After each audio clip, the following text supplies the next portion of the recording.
In the last tutorial, we talked about sort of style basics. We talked about two basic styles. We talked about a tag style, which can be applied to a very specific tag and automatically, and we also talked about a class style, which can be manually applied to a tag through the class tag attribute. Now, what we're going to talk about now is we're going to move on to actually how to deal with different types of content, including images, and then also we're also going to talk about how to deal with layout. And that's where we're going to start talking about the div tag. And the div tag is actually how we deal with our design layouts through styles. But first of all, let's talk about images and what we can do to images through our style panel.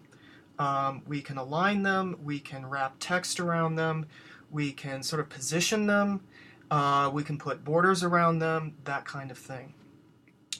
What I'm going to do in this particular case is I'm going to put a small thumbnail size image inside my text here. Now I added this text just for dummy text so we can see how this is going to work. Okay, so to add an image, I go to my Insert Image menu item. I go into my Images folder, and I've got this small little thumbnail size image. Don't forget your alt tag.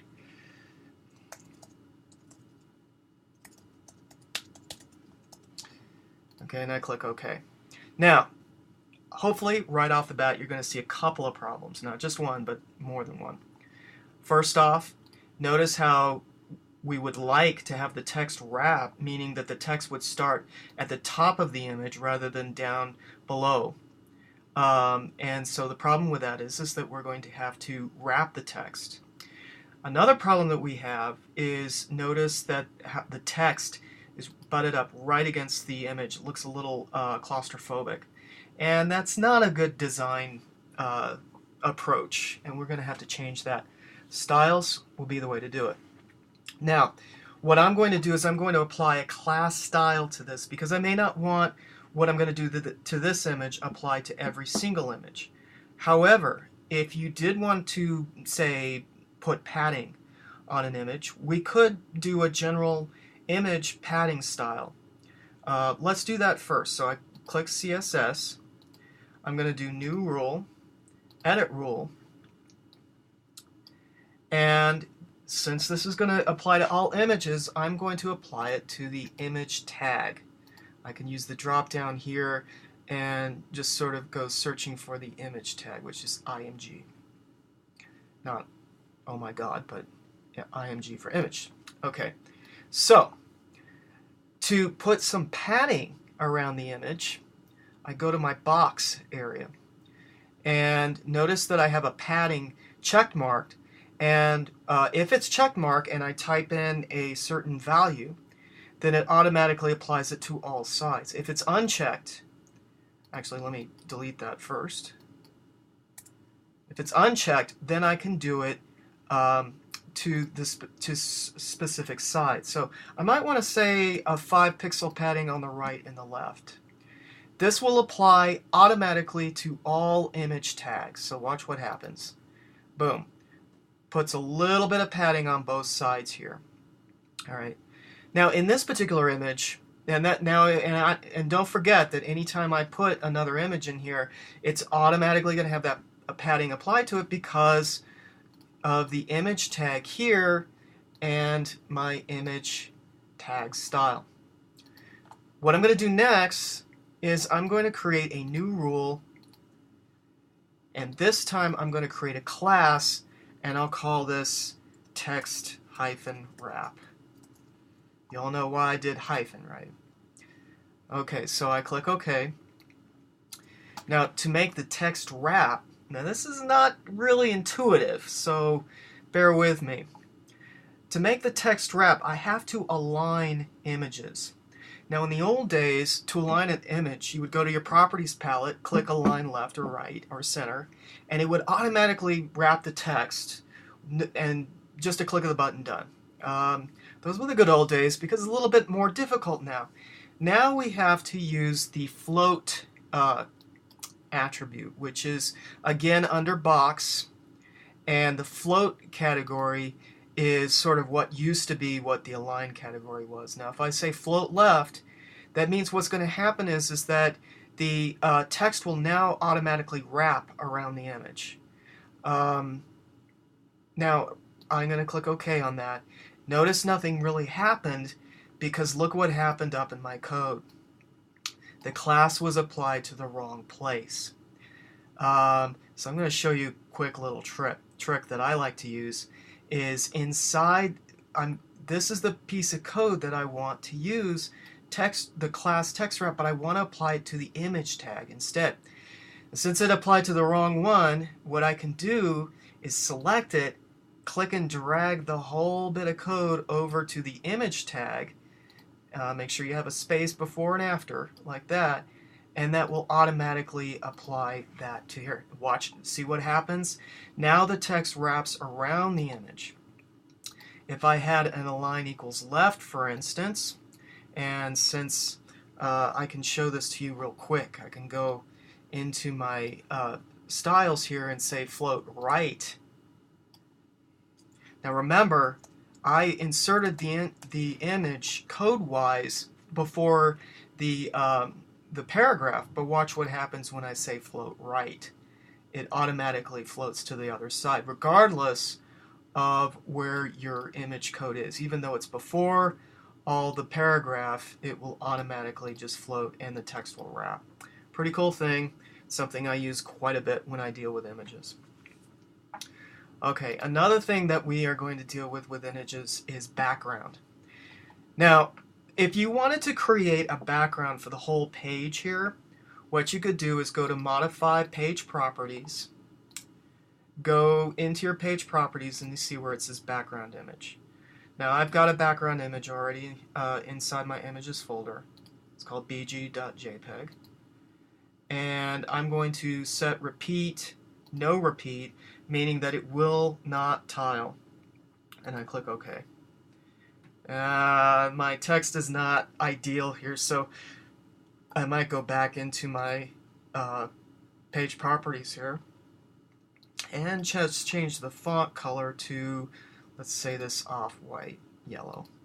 There, that shows up much better. Okay, now let's take a look at this in a browser.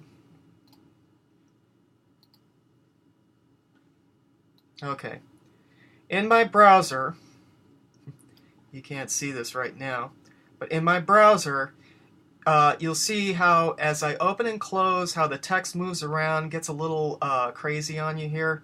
And you don't see this in my screen here, but if I pull the browser window open, look what happens to my text. This is not really ideal layout here. It's a little out of control. As I move forward and back, the image is just going to stay floating to the right regardless, and the text is going to do what it do. So it's a little out of control. So what I'm going to introduce to you now to keep this a set width is the div tag. I'm going to go ahead and copy all this code. Let me, oops, I got an H1 in there I do not need. I'm going to copy all this code right in here between the body tags. I'm going to Command X, and I'm going to save it on the clipboard. So don't forget that it is on the clipboard. That gets rid of all my stuff. Now, to put a limited area in here, I'm going to use what's called a div tag. Now, Dreamweaver doesn't have the greatest interface for div tags. So a lot of times the easiest way to do it is just go less than sign div, and then close. Now, what you're going to see here, if I look in the design view here, you're going to see a virtual box there. So far, the div tag does nothing at all. It just expands across the page regardless. And we need to put some parameters to this div tag to actually make it work, because if I were to now copy and paste the code that I just put on the clipboard, you wouldn't see much of a difference at all. So as you can see, as I test in browser, nothing's really changed. Now it is inside a div tag, but the problem is that it doesn't have any parameters set to the div tag, so we're going to change that. Now, with a div tag, as you can see, if I select the div tag down here at the bottom of my document, the div selector here, you're not going to see much. Div class, div ID, and all that stuff. Now, what I'm going to do now is introduce the ID style. So with the ID, what I'm going to do is I'm going to call this wrapper, because this is where I'm going to wrap all my stuff in.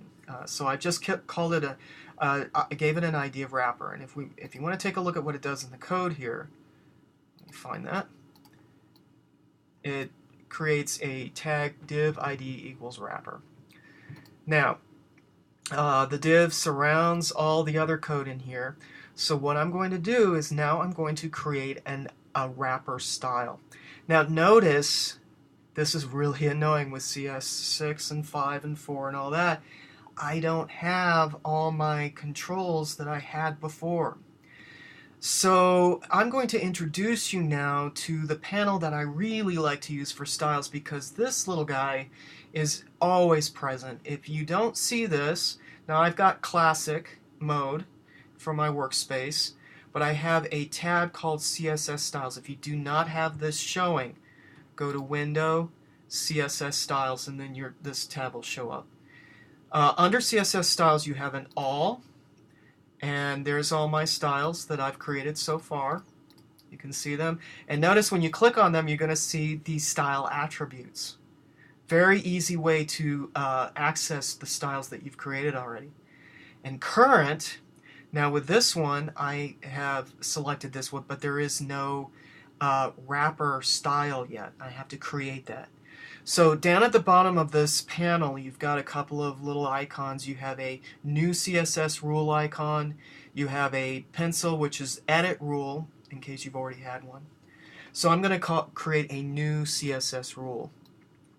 This brings up our familiar interface here to create a new style. Notice though, instead of class or tag, I've got ID style. Now why would I use an ID style? Generally an ID style is used for layout purposes, for single objects on a page. You would have one wrapper on an HTML page. And so therefore the idea is that you don't want multiple wrapper IDs on a single page, you just want one. So an ID is applied to a single object. However, a class can be applied to multiple objects. That's kind of the major difference. However, they both do the same thing. So just keep that in mind. But it's always good practice to sort of use class styles for multiple situations in a document, and an ID style for singular objects. My wrapper is going to be where I'm going to put my content. This document only, click OK. Now what I'm going to do with this one is I'm going to determine a width and a height. So I'm going to go to my box. The box category determines your width and your height. So let's say I want 800 pixels wide. I'm going to do a 600 pixel in height.